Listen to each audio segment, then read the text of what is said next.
On the first day of school for the little girl, I was afraid that the teacher would inspect my pants. Because sleeping in the classroom was not something ordinary. He was the father of the little girl, who was a bull demon. Even though my pants were wet, the little girl still didn't dare to move. It turned out that as long as she stayed still, the bull demon could not see her. But the bull demon could smell food, and his saliva flowed uncontrollably. Terrified to the extreme, the little girl stood up and admitted that he was her father. The two people next to him felt fear and despair. I just watched as a little girl was mercilessly killed by zombies. This village was infected with a strange virus. It was said that anyone who entered the village would be immediately eaten by the villagers.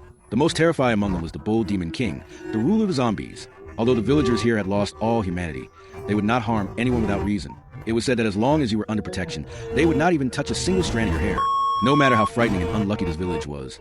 Dajwang happened to walk into it by chance. What shocked him was that this large village had not a single person in sight.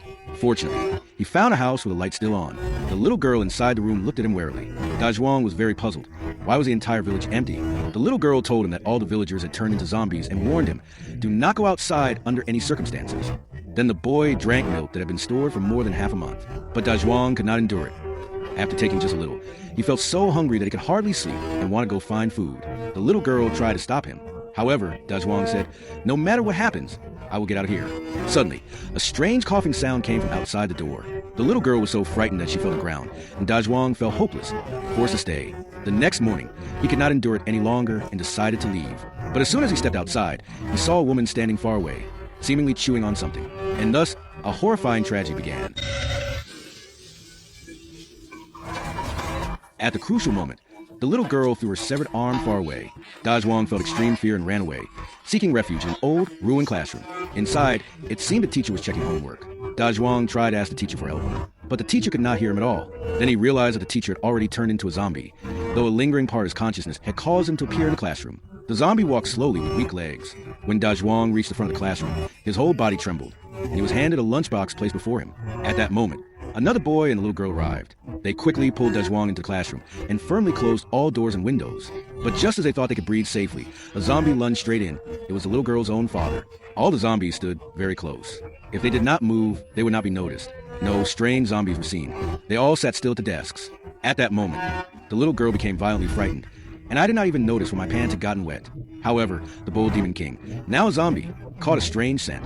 Before the little girl could even say father, the bull demon slammed her violently to the ground and sent her body flying north mercilessly.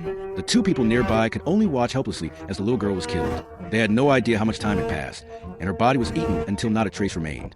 After that, the Bull Demon King left.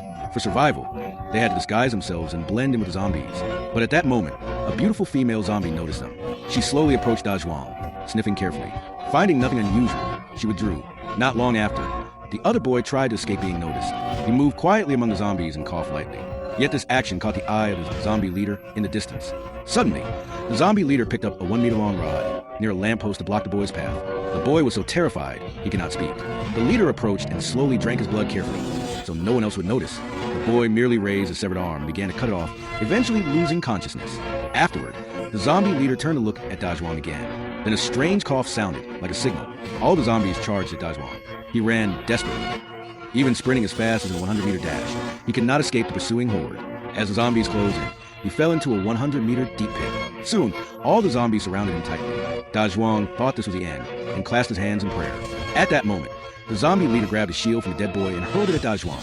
But he chose to die rather than obey, his face full of hatred. This enraged the zombie leader, who attacked him fiercely. Then suddenly, Dajwang woke up, roused by the rain. He realized it had all been a dream. Looking around, all the zombies had vanished without a trace, and even the little girl was gone. He collapsed to the ground, feeling as if his heart had completely shattered.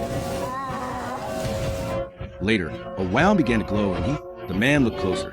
Everyone who had gotten out of the car were zombies in my dream. While the man was confused, several people took him onto a vehicle. A kind woman offered him food willingly, so the man asked about the village, but someone told him that the village had been abandoned long ago.